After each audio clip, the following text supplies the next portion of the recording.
Museum to welcome you to our presentation, Images Tell Time.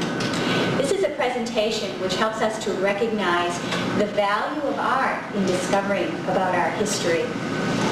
Last year, students from Founders School in 3rd grade were helped by their teachers to create a book which was called Picturing the Past, A School Child's History of Chittenden County. This year, we're going to create a companion volume. We're going to look at primary resources, we're going to look at archival photographs, and we're going to look at paintings. And this is going to help us to learn a little bit about the history of the towns in Chittenden County. We've been really lucky to work with the people at the Shelburne Museum. Garrett Livermore, who is the supervisor of school programs here, has helped us to look at all the paintings that you see in this gallery. He's provided us with some artifacts to look at. And all of this is going to help us to realize just how alive history can be for all of us. Garrett, can you tell us what we're going to be doing today? Good morning. Welcome to the museum. I'm happy you're here today, and we're looking forward to an exciting day. We're going to spend some time here in the gallery looking at some different types of art, landscape, portraits, and other types of art, and then you'll have a chance to work on projects in the galleries while looking at paintings in the museum's collections. But we're really excited because this is part of a year-long program, and we hope that we'll have you back in the spring and you can show off some of the work that you've created through the year that will picture the past of Chittenden County in your home, and that you'll be able to share with some of the museum visitors. I'd like to introduce you to an old friend of mine, Lauren Hughes, who's worked for the museum and is now an independent curator. She lives down in Massachusetts and is currently working on a book on American portraits, and she's finished writing it. It's now about to be published. And she's going to talk to you today about the museum's painting collections and how you can learn a little bit of history, or maybe even a lot of history, from some paintings. Thank you. Hi. Welcome. All right. First, I want to tell you what I am. What is a curator? Right? You guys know. Great. What's a curator? It's someone who looks after the paintings. It's someone who looks after the paintings. Did you hear that in the back? That's good. That's right. What do you think? Somebody who has their own section of the gallery. Right. The museum. Right. That's right. Somebody in the back? Like somebody that tells people about the painting. You guys got it exactly right. Somebody who tells people about the paintings. Curators do 3 things. And actually, this is good, because when I ask this question to adults, they don't know what a curator does. My own mother didn't know what I did for a living until I told her what I did. Curators, it's not a word you hear very often, is it? I mean, you hear about firemen and carpenters and people who work as teachers, but you don't hear about curators very much. Curators do 3 things, and you guys hit it right on the head. We take care of objects, which is what you were saying. We study them and learn about them in sections of the museum, and then we tell other people about them. And you might think, well, they just hang there. I mean, they don't eat anything. They don't need to go anywhere. What do you actually have to do to take care of them? And some of the things, go ahead, let's see. What do you think I have to do? You have to, like, when the paintings got broken. Right? If it gets broken, I have to find out somebody, I have to find the person to help me fix it. That's right. What else do I have to do? You have to kind of, like, watch after it so nobody, like, comes and steals it if it's a really nice. I have to protect it. I'm like the mommy, right? I have to make sure that nobody steals it or hurts it or breaks it. What else? Keep the temperature. Right. Paintings really don't like to be hot, and they really don't like to be cold. They're very fussy about this. Have any of you ever kept fish? You know how fish can't get too hot or too cold? Paintings are the same way. What else do I have to do to take care of them? What do I have to do? Keep it clean. Clean. No dust. Bad. Dust is a bad thing for paintings. Some people keep their paintings in the attic. That's really bad. Why is it bad to have them in an attic? Okay, right there in the striped sweater.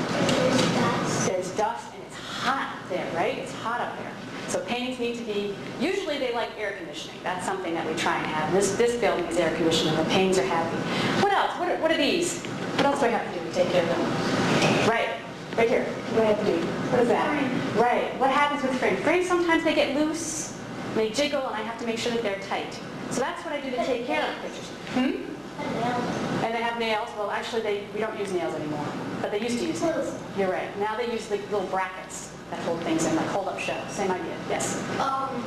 Like if a painting is slanted or something. Yes, if it's not square, that's right, because frame, sometimes it doesn't hold it in, right? So that's what I have to do to take care of them. All right, so that's what I do first. The second thing I do is I study them, and I research them, and I bet you guys are going to do a lot of this in this project. Where do you think I have to go to do that? To the library, right? I have to go to the library. And for me, some curators are curators of furniture. Some curators, they take care of jewelry, they might take care of costumes or clothes, and I take care of paintings. Now, paintings have two parts. There's the painting itself that I have to take care of. I have to know when it was painted, maybe where it was painted, and then I also have to know about the artist, the person who made it. I might want to know where they were born, what their parents did, maybe where they went to school. And where you go to find that kind of stuff is the library. Sometimes in the files at the museum you can find good stuff too. So that's why I study. And then the third thing that I do, that you picked up in the back, is I tell people about it. I teach people like a teacher. And that's what we're doing today. So that's the three things that a curator does. Now, tell your parents this when you go home, because they're going to say, you did what today in school? And so you talk to a curator. Not many of us. We're a very small percentage of the population. All right. Now today we're going to talk about paintings and history. And you might think, probably, I'll bet, when a lot of you go to museums, you probably want to go and see the dinosaur, the mummy, maybe the costumes. Maybe the paintings are really far down on the list, right? Come on, you can admit it. No, they're not going to admit it. But your parents usually take you. And they say, all right, it's not too boring. We'll just whiz on through here, and then at the end we'll go see the mummy or the dinosaurs. The paintings, actually, even though they're very quiet, they're chock full of great clues about American history. And that's what we're going to talk about today, so that you guys, the next time you go to an art museum, you can look at the pictures and figure out, find the clues about how life was, what life was like in America at an earlier time. Now, what's history? Let's figure that out. Does anybody know what history is?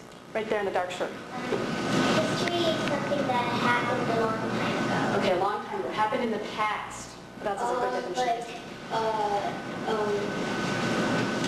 Behind you or something that just happened right behind you. There's people who debate this. Some people think history is only the important stuff that happened, like wars. Yes, what did you want to say? Famous people are involved in famous people who lived a long time ago, right? That's history.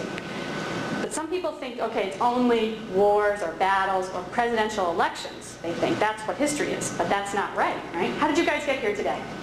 bus. You came on a bus. Is that history, your bus ride? Yes. Good answer. Sometimes kids say no. And I have to tell them, no, that's not. That is history because it's in the past. And it may not be an important event now, because kids take buses all the time. But let's imagine like 100 years from now, some historian might be studying the 1990s and might think that it's absolutely fascinating that children took a bus to a museum. Maybe 100 years from now, museums are going to be attached to the schools. Or maybe we'll all be flying around in flying cars or something, and they'll think, a bus? Why would they take a bus? And they'll think that that's a really interesting fact. So you have to keep that in mind, that it's not just about presidential elections and battles, but everything we do in the past is history. And the paintings are great about that kind of mundane stuff, that stuff that happens every day. You can look in the paintings and find the clues. And we're going to talk about 4 types of paintings today. Portraits. What's a portrait? We know what portraits are? You guys know what portraits are? Right back there in the sweater. You know, a picture of a person. Picture of a person. Picture of a person what? All people. Or of people together in a group. That's right. That's what a portrait is. The second type of painting we're going to talk about are historical scenes, pictures of events that actually happened. The third thing is a landscape. What's a landscape? Right there in the shirt. Purple shirt. It's a piece of painting that's Of the land, right? Of nature. Right? Of things that you would see outside. That's a landscape. And the fourth kind of painting that we're going to talk about is genre painting, which is kind of a funny word. And look, you guys know what it means. You guys are so prepared. Right there in the blue shirt. What's a genre painting? Do you remember? Doesn't remember. Right here. like a still life. Okay, still it can be like a genre picture. Right here in the maroon. People moving. People in it, people moving, doing a job. That's good. That's close. Right here. People like You're all right. Something doing a person or something doing an activity. A person or something doing activity. It's everyday life, okay? Genre scene is of everyday life. If somebody was here painting us right now, this would be a genre scene. Because it's just everyday life. This happens. It's not a special occasion. Well, it's kind of a special occasion. But it's not, kids come to museums all the time. So it's not like you're all being elected to the presidency or anything like that. Big special occasion. All right, so let's start with portraits. I'm going to start over here on this easel picture. Can you all see this? Yeah. Okay, now I'm going to uncover this portrait, and I want you to shout out who you think the person is. Okay? Just shout it right out. You don't have to raise your hand. Just say it. Right, they all got it right. George Washington. Okay. Now, who was George Washington? Oh, everybody knows this. The hands all go up right here. He was a president. Which president was he? President. He was the very first president. He was the very first president. He was. He wasn't the very first president. Who was the first president? I don't know. He actually was. He was a general first. He was in the army first, which is, see how he's wearing his army uniform here with his little shoulder epaulets on his shoulders? He started out as a general, and then he became the president. He was made the president. He wasn't elected. So that's the only difference. What? She's going to challenge me. What? I have a book that says George Washington. That wasn't. Was he the second one? Was there somebody before him? I don't know. Check your book. Bring it in and we'll look at it and see what it says. See what it says. All right, well, we know he was an early president. How about that? We'll settle for that. An early president, okay, of the United States. He also had his portrait painted, right? Here he is. Now, have you seen portraits of George Washington in your books and things? That maybe doesn't look like this. Lots of different portraits. George Washington had his portrait painted lots of times. Lots of times. He was an important guy. He's a famous person, right? We were talking about famous people in history. Why do you think he had his portrait painted so much? Why do you think? Because he was the president, the first one. Right. He was the president. He's going to support me on the first one idea. He was a president. He was important, right? He was important. Sorry. And how else? Why didn't he just have his picture taken with a camera? Why didn't he just have a camera take his picture? Some photographer at Sears, right there in the gray sweatshirt. Yes. Because they didn't have cameras back then. There was no cameras. There was no cameras. And actually, if you didn't see a portrait of someone, there was no other way for you to find out what they looked like. Because there wasn't, like, in the newspaper, they didn't have pictures in their newspapers. It was just words. They had some, like, little symbols, but not photographs like we have today. So if you lived up here in Vermont and the president was elected, you wouldn't even know what he looked like unless you saw a painted portrait of him. Yeah, isn't that funny to think of? Now we all know what Bill Clinton looks like, right? But we wouldn't have known that then. In this. So one of the reasons that portraits were painted was because famous people wanted to have their face recorded for history and for the community, people to be able to know what they looked like. Usually they were painted looking very important, too. He's wearing his wig, you know, very important, in his dress uniform and everything else. Great. Now, but are all portraits of famous people? No, right. Let me get out, see if I have enough cord here. Get out this portrait here. Bring this over here so you can see this. This is hard because we're going to have some glare, okay? So I'll have to tip it a little bit.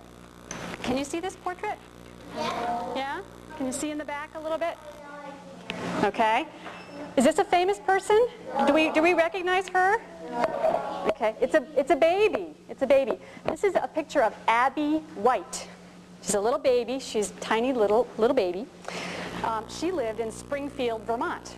Do you know where that is on the other side of the state by the river? Okay. This was painted in 1843. Just put it down, it's kind of heavy. There we go. Now we know Abby's not famous, and in fact when you go to art museums, most of the portraits that you see are going to be of people that you don't really recognize. I mean, you might see George Washington, sometimes you see Thomas Jefferson, but most of the people will be people like Abby. Now what can we learn about Abby from this picture? What do we see about her dress? Let's talk about her dress first. Right here. What do you see? Light. Yeah, it's very light. It's white. It's frilly. Is she dressed to go out and play? Okay. What is she dressed up for? What do you think? Yeah. Right. Do you guys, when you go to get your pictures taken at school, does your mom or dad say, No t-shirt today. We got to have a nice shirt on today, right? Yeah, they want you to look nice. Same thing. Who's with her? Who's with her? The cat. Right, this is the family cat. We don't know the cat's name, unfortunately. And does anybody know what she's holding? Does anybody have little brothers or sisters they might recognize? We're right here in the front. A teething ring, right. Now they have the kind, you know, that you put in the freezer that the kid and the baby can chew on. In the old days, this is actually made of bone, of a very hard surface, and she would, you know, chomp on that when she's teething. So historically, when we look at this picture, people who are interested in babies, in the history of babies, love this kind of portrait. Because first of all, we can see how they dress them up, just like we do today, right? We dress up babies. You can also see what the teething ring looked like, which is different from how they look today, sort of, not really that different. And why do you think her father, whose name was John White, was the postmaster? He worked in the post office in Springfield. And he had this portrait painted of Abby, and he had another portrait painted of Abby's older sisters, which is in another room, which you can look at afterwards. Why do you think he would want portraits painted? We talked about this a little bit with George. Why wouldn't he take them down to have a photograph taken? Same reason. It's the same reason. We all going to know. Right here in the green shirt, in the gray shirt. That's you. Yes. Why? Didn't have a camera. That's right. How many of you have baby pictures at home? All of you have pictures of your baby. How about, do you have ever seen baby pictures of your parents? Nope. Do they look different? Yes. How do they look different? Right here. They're wearing Goofy clothes. Goofy clothes, right. How else? have as much hair. They have no hair, that's right. You know what, my baby pictures are in black and white. Are your baby pictures in color? Yeah, see, they didn't have color with my baby pictures, so that's a big difference. So why do you think your parents wanted baby pictures of you? What was the big deal? Why? Why would they want that? Why? So they could remember. Exactly, and that's why Mr. White had his portrait painted of his daughter, so that she would remember what she looked like when she was a cute little baby. Do you think she's cute? What do you think? No. Yeah, a lot of kids don't think she's very cute. I think she's cute. She's kind of got a big head. You know, the babies have big heads. Okay, let's talk about one more portrait.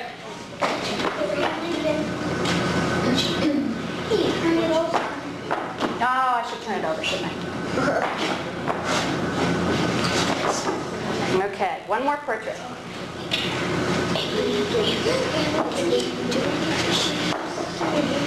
Okay, this one doesn't have glass on it, so you should be able to see it better.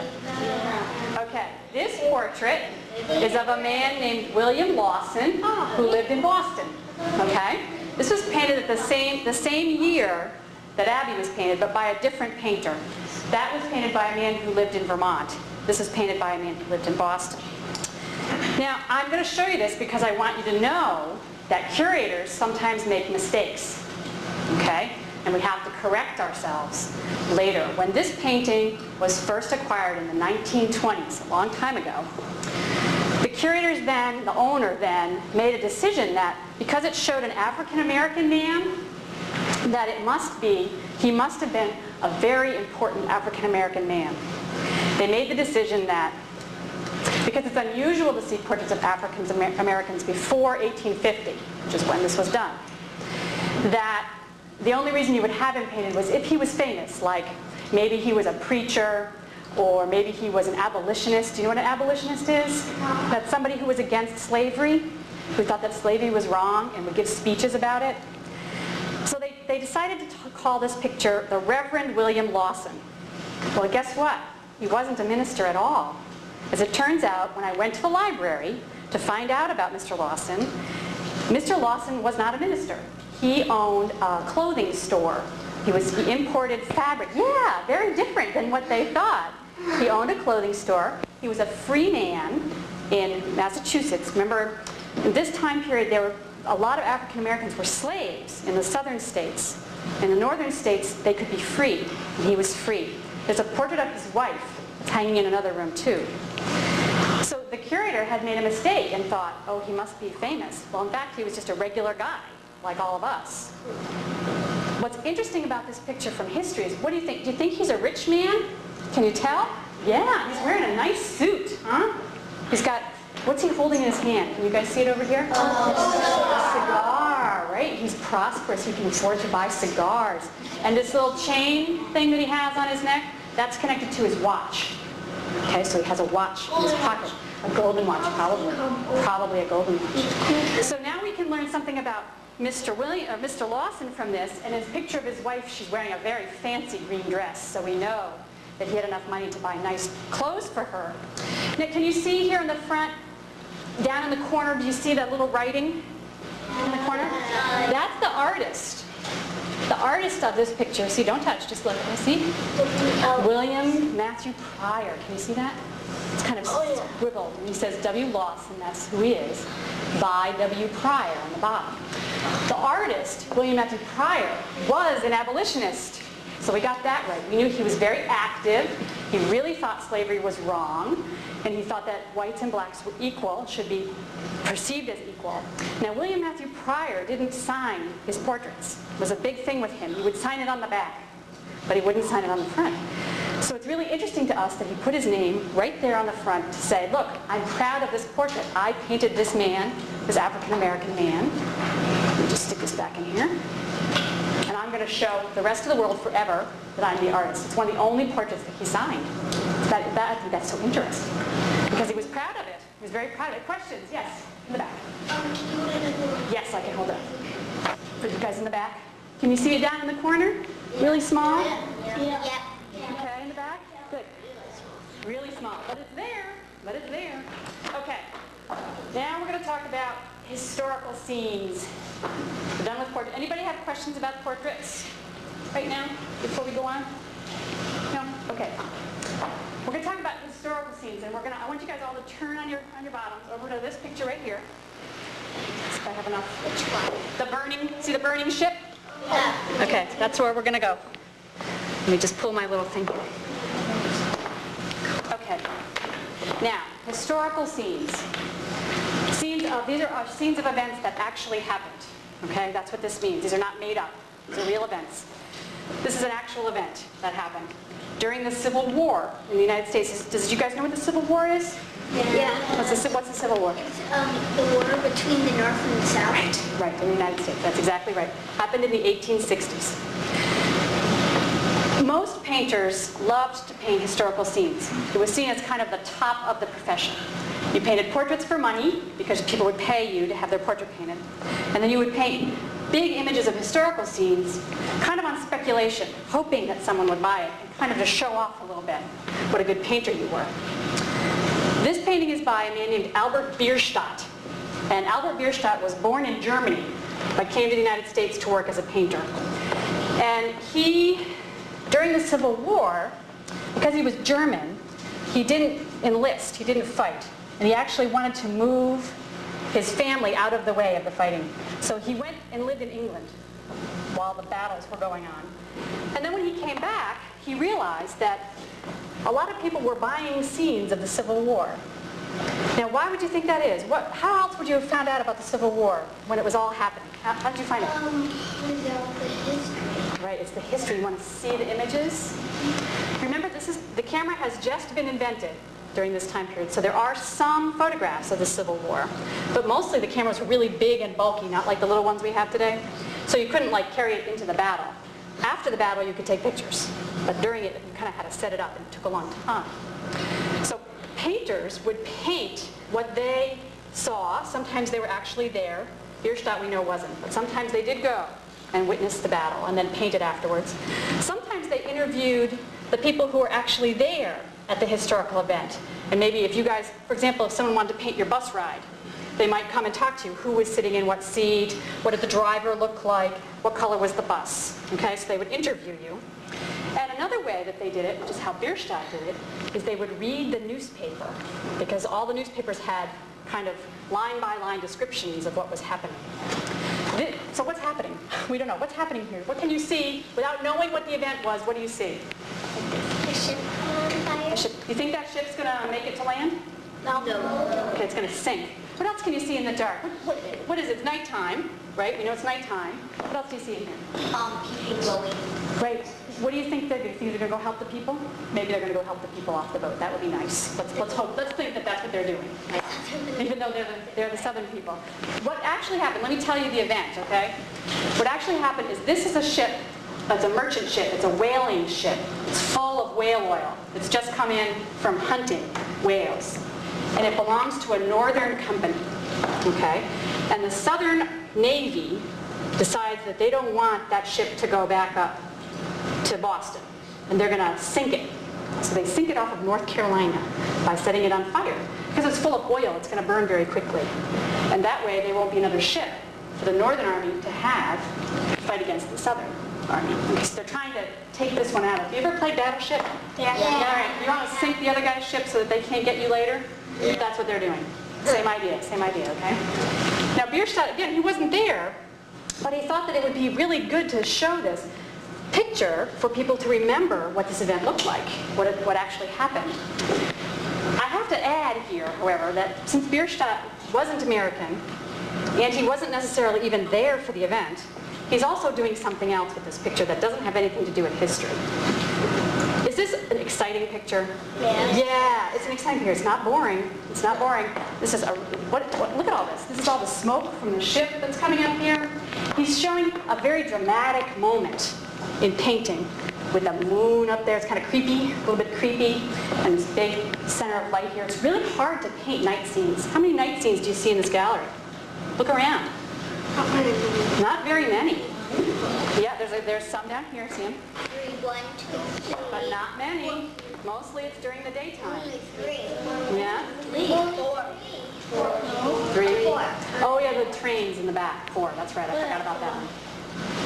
But it's not, normally they're painted during the daytime. So he was actually sort of showing off a little bit here too.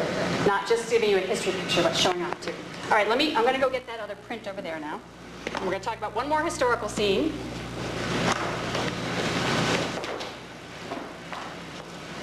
Okay, another ship. Just over this. Okay, now this is another way that you might learn about history through a visual image when you lived in the 19th century. This is a print, just kind of like a painting, but a little bit different. Now, remember I told you that the newspaper didn't have pictures? Remember that? Newspapers didn't have pictures. And do you think there was TV? No. Radio? Yes. No radio yet. Even before radio. The only thing that they had was a thing called the telegraph. Have you learned about the telegraph yet?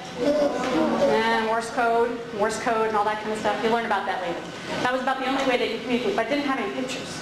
Morse code was just words. So one of the ways that you would find out what actually happened in an event was to buy a print. And what companies did, what's happening in this picture? Let's look. Look up close, you guys over here. Can you tell? Whoops. No. What's this boat right here? What's happening? It's sinking. It's sinking. Is it a calm day at sea? No. It's kind of rough. It's rough. And can you see the little guys in boats? Here, I'll bring it over for you guys too. There's little guys in boats who are going to go and rescue people. Yeah, he's reading. See, it's all down there. That's right. Read it out loud. San Francisco. The wreck of the steamship San Francisco. That's the title of the print. Now, the wreck of the it tells you even when it happened, right? It sank Christmas Eve. It sank on Christmas Eve in 1853. This print was produced in January of 1854, the next year, or the next month. And it was to be sent out to people so that they could see what actually happened at the wreck of the San Francisco. And that would be how you would get your news. Okay, that's the point about these historical scenes, is this is how you would find out about news visually. Because guess what? There's no Newsweek in time, and there's no Dan Rather on the news at night. You guys probably don't need. Do you guys watch the news? No. You should watch the news. You should watch the news. It's good to watch the news. All right, but this is how you would have gotten it as a historical scene. If you lived in the 19th century, you would get this print. I'm going to show you guys over here, so you can see it too. Can you see the little guys going out to rescue the people? What ship is going down? You show me which ship is going down. No. No, that one. See the water going over the top of it? No. This is the same ship, this piece and this. And there's a big old wave going right over the top of it. Look, people are falling. Yeah, they're jumping into the boats. Paddle wheels. It had paddle wheels. Yeah. You guys ever seen the Ticonderoga? Yeah, my mom works The San Francisco had paddle wheels. Okay. All right. Now we're going going to all turn around. I need to get unclipped here. We're going to all turn around and look at that big picture over there. So we're going to have to scoop the adults out of the way.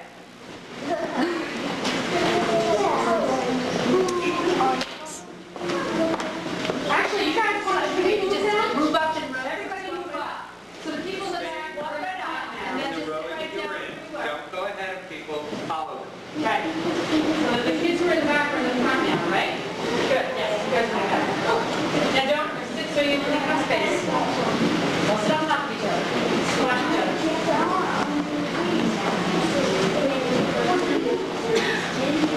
No squishing, no squishing. Okay, this picture has glass on it too, right? So you kind of have to tip around a little bit to see it. What is this? A scene of nature. It's a landscape. Right, it's a landscape. Now, unlike the historical scenes, where the artist was really trying to show you a historical event, in a landscape, they're painting what they see. They're painting the mountains and the trees and the river, and they don't necessarily try to paint history. But guess what? They do. And there's lots of good clues in these landscapes about what it was like to live in the 19th century. This is a painting by a man named Nicolino Callio. He was an Italian man, and what he did is he came over to the United States and he painted lots of beautiful landscapes like this. This is the Connecticut River at Windsor, Vermont. See the town on the other side? Yeah. That's Windsor, Vermont. That big mountain up there, that's Mount Ascutney. Have you ever been over there? Maybe somebody else? It's Mount Ascutney. Yeah, isn't that a great thing? And Mr. Callio decided that he wanted to paint the entire Connecticut River. So he started way up at the top, the northern part of Vermont, and he painted different scenes of the different towns all along the river. And then he connected them kind of to make a big mural of the river. And this is one piece of that. The rest of it's lost. We don't know where it is. It's kind of sad. But at least we have one piece of a Vermont scene. So Callio was out there and he thought, all right, I'm going to show people what it looks like on the river. So what's he going to include? The river, right? This is the river. And what's he showing back here? Mountains, right? And what the trees look like. He's getting all the good landscape. Background, the foreground. He's got all the hills in here, good landscape. The town, we see the town. Now, if you wanted to learn about history, let's pretend you wanted to learn about how people traveled around in the 19th century. And you didn't know anything, and then you saw this picture. What do you see in this picture about how people travel? How do they travel? Like in a tent. Okay, he's camping, right? He's camping. Okay, he's going to bring his umbrella. See, this is right here. This is Mr. Callio. He's painting. See him on his little drawing pad there? He's got the sun so it doesn't get in his eyes. How did they get from place to place? Not just Mr. Callio, but everybody else. See the buggy? Yep, she's good. See the buggy in the front? Over there with the little horse? It's harder for you guys in the back, I know. Right here. How else? He's on a raft. That would be a cool way to go down the river, I think. You'd just be able to sort of drift along. How else? Right there in the stripes. Yeah, by foot, right. See him right here walking? This man? With the cane? With the cane. With the staff? How else? How else? Right there in the red shirt. Horse. On horse. Now, you know what? There's nobody riding a horse in this thing. Is there? Do you see anybody? No. I see a cow over there, but you're right, they rode on horses. You rode on horses. Which guy? This guy? No. This guy. He's standing up on top of the haystack to pack it down. They're harvesting the hay. Look in the background. How else did they get from place to place? Look in the background. How else? Train. A train. Does everybody see the train? Yeah. It's tiny. It's tiny. See it right here? Okay. Now, do y'all see any airplanes in this picture? No. Okay, right. How about cars? No. Minivan? No, we don't see anything in this other. Well, we missed one. There's a boat here. A little boat that has a sail on it. But that's how, if you wanted to learn about history, this picture, yes, what did you want? A horse track. A horse, right, this is the same, the little horse buggy right here. That's actually a lady is driving this one, not a man, not just a man, a lady's out driving. So you would actually learn a lot from this picture. If you didn't know anything, you would know they had all these different ways to get places. How about clothes? We didn't talk about clothes with the portraits. Did people wear the same stuff that they wore, that we wear now? No. Okay, what do you see? Let's just look at these people here. Okay, what's different? What do they all have on that we hardly wear anymore today? What are they? Bonnets and hats. I love these bonnets. I wish we wore these bonnets, but we don't anymore. And the men have on hats. Every single person has on a hat. Why do you think they wore hats? Keep the sun off, right? It's why you guys wear caps. And also, it was fashionable. I mean, you had to look nice, too. Did the women wear shorts? What's she wearing? Dress. Yeah, and how long is that dress? How long? All the way down. Yeah, you don't even see your feet. You don't even see your feet. How about the men? What, do they look like your dads and uncles and things at home? How do they look different? How do they look different? Long coats. Well, sometimes your dads must wear coats. Don't they wear coats when it's cold? Yeah, but do they look like this? No. That's about fashion. That's all different types of fashion. Yes, what else? Shoes. Shoes. Well, yes, they have shoes on, and we do wear shoes, but they're different types of shoes than maybe we would have. He actually isn't showing you too much about the shoes in this picture. But remember that for shoes, because we're going to talk about the next one. Okay, remind me the next time. Yes, what else? What? Overalls. Overalls. Yeah, working clothes. These guys down here have on sloppy working clothes. Actually, jeans were invented by now, but not everybody had them yet. Yes? They had, it looks like kind of days in the summer. Yep. They had on pants, they didn't wear shorts. That's right. Nobody could wear shorts. Isn't that awful? You have to wear itchy wool pants all summer long. I think that's just terrible. But what did you have besides your bonnet if you wanted to stay in the shade? What else could you care if you were a lady? What's this little thing? What is that little thing? Yes. Umbrella. An umbrella, right. Right. Yes. Maybe a parasol. A little parasol. That's like a littler umbrella. Yes. Hoops, right. She actually has a little hoop on. Very good. You can see that all the way back there. Ladies wore hoops under their skirts. Do you guys know what that is? What's a, oh, you guys know what a hoop is. This is great. What's a hoop? It's like a thing that you can make it just wider. Right, makes it poof out. Makes it poof out. You know what does anybody know what they're made of? I actually finally saw my first hoop the other day at a museum. What's it?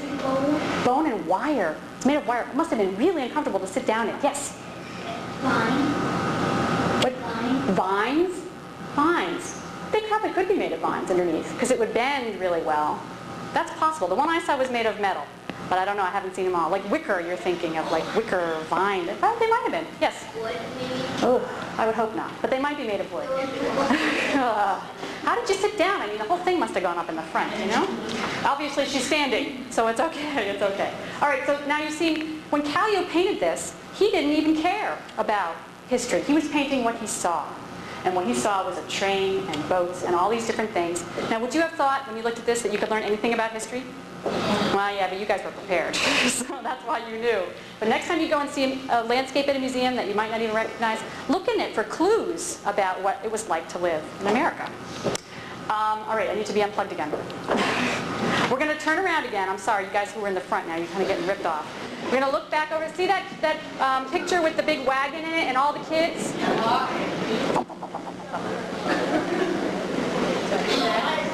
Repeat that. We're going to get rid of I know, you guys. Well, you'll get the activities. I'll come around to you and do the activities. Okay, wait, I get this. This is my thing. Is this my thing? Okay.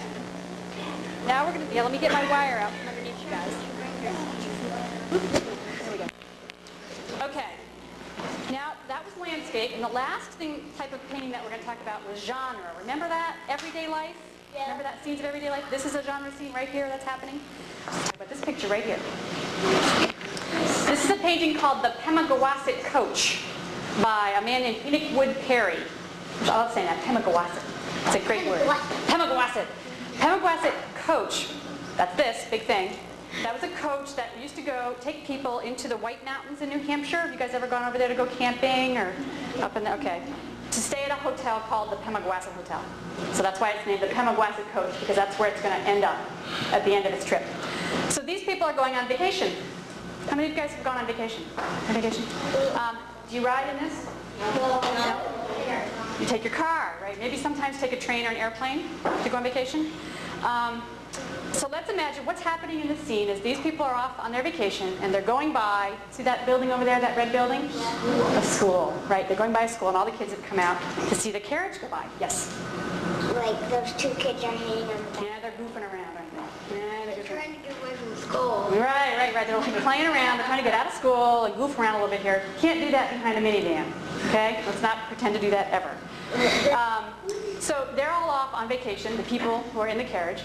Are they taking their jet skis? No. Are they taking regular snow skis? No. No? What do they have on the back of the coach? Luggage. Luggage? What? Snowshoes? Oh, I hope not. It's summer. Let's hope it's not still snowing. It might be still snowing up there. You never know. But no, right, luggage. See the luggage? All back in here? This is all the stuff that they're taking for their vacation. We can't see what's in the trunk, but let's imagine. What do you think some 19th century people would take on vacation? Okay, no jet skis. Yes? A dress?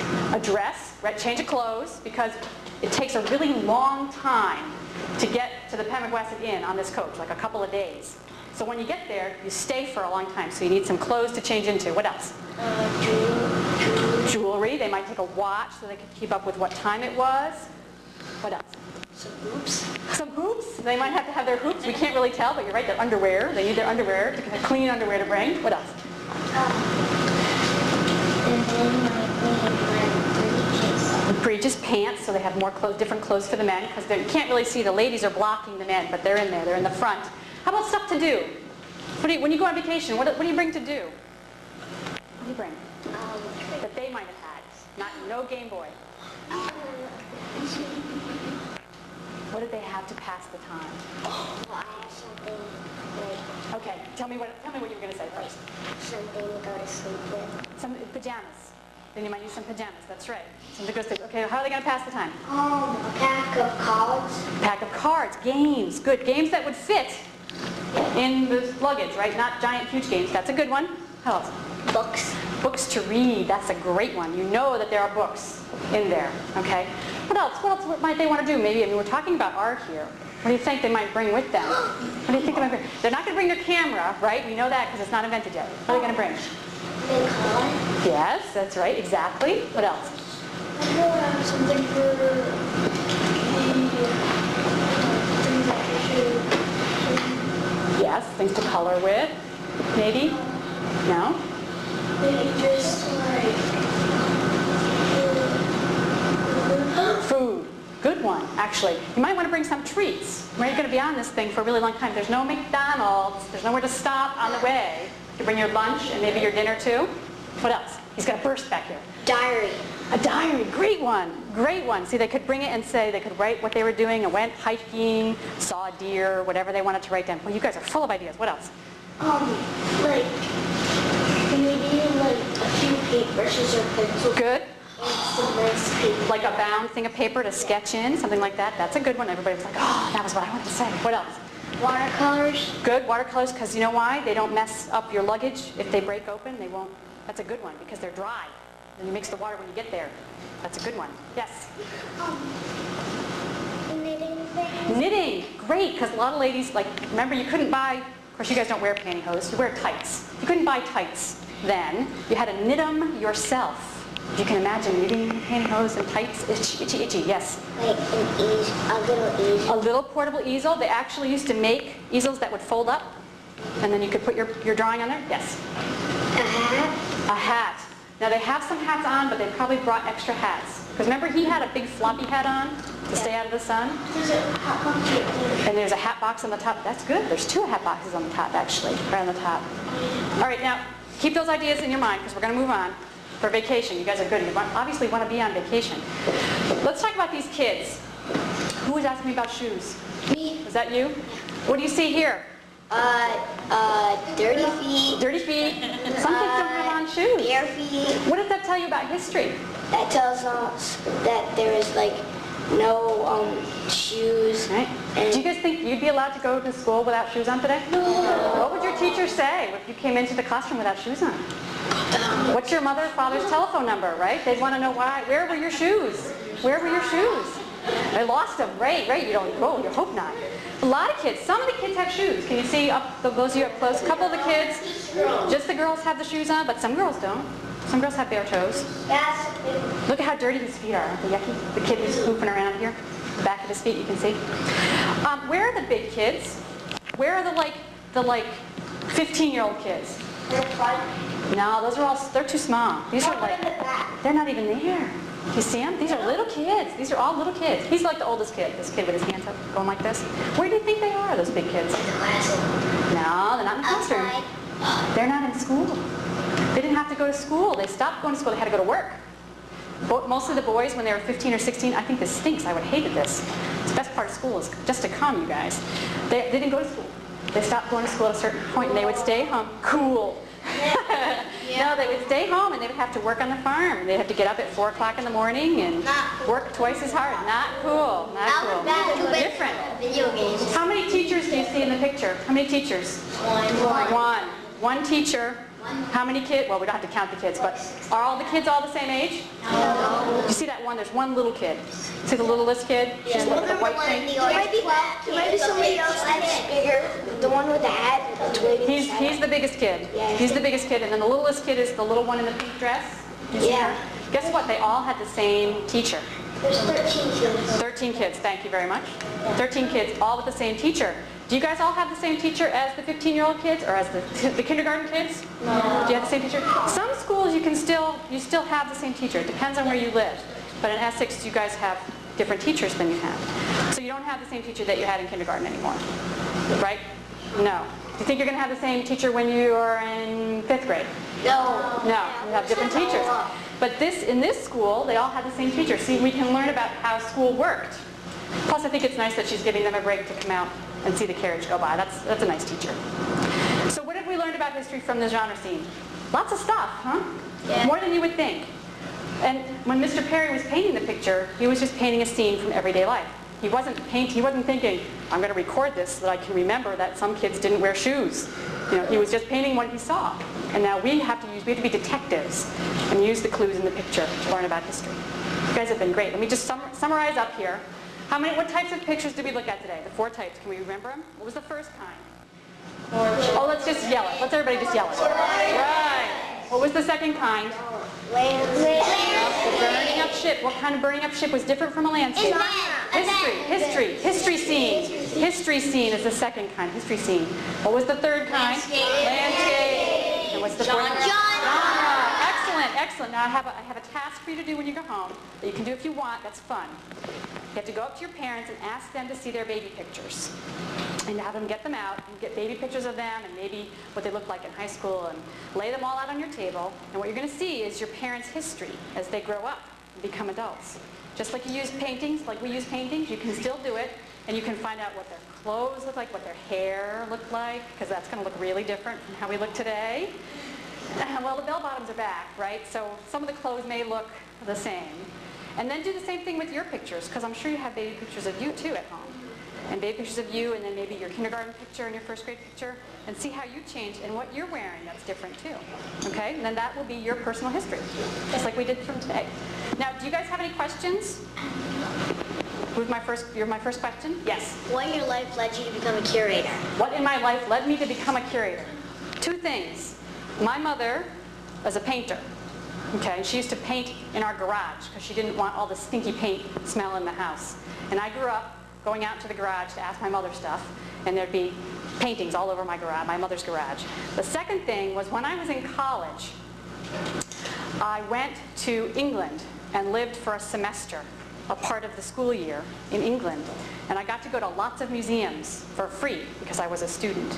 And that's where I really decided that I wanted to work as a curator in a museum. What's the second question? Yes? What do you like and dislike about being a curator? What do I like and dislike about being a curator? What I like about being a curator is I like working with the objects, with the paintings, and learning about them. And what I really like is being able to teach other people about them and get them excited about paintings too. That's the best. What do I dislike? There's never enough time. There's never enough time to do everything I want to do as a curator. I always run out of time. They always say, you can't go to the library for another day. You have to finish this project and be done with it. So I always run out of time. Anything else? Yes? Do you do art yourself, and if so, what kind? Do I do art myself? Yes, I do.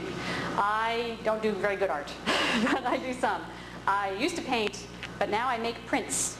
Do you know how prints? I have a little press. You guys, some of you maybe have been to the print shop here at the museum. Yep, that's what I do now, but just for myself, not for. I don't sell them, or sometimes I don't even show them to people because they're terrible. But yes, I do make art. Anything else? Another question? Yes. Do you have a favorite picture among all the ones we have seen here, and why is it your favorite? Do I have a favorite? I try not to pick out favorites, but I really like Abby. The baby picture. of this picture. I really like it because there's a great story with it. We know about her and her father. Why is it your favorite? Because she's interesting to look at. I mean, there's lots going on in the picture. I love the cat. And I like the story that goes with it. That's my other favorite thing. And it has a really good story about, she grew up and she got married. She married a farmer in New Hampshire. And then she had lots of kids. And this picture stayed with her in her house. She kept this picture of her as a baby.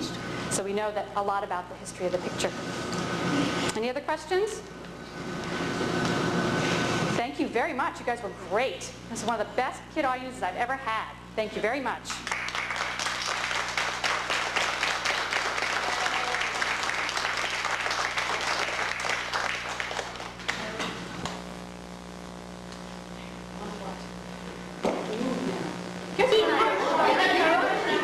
Before we break up?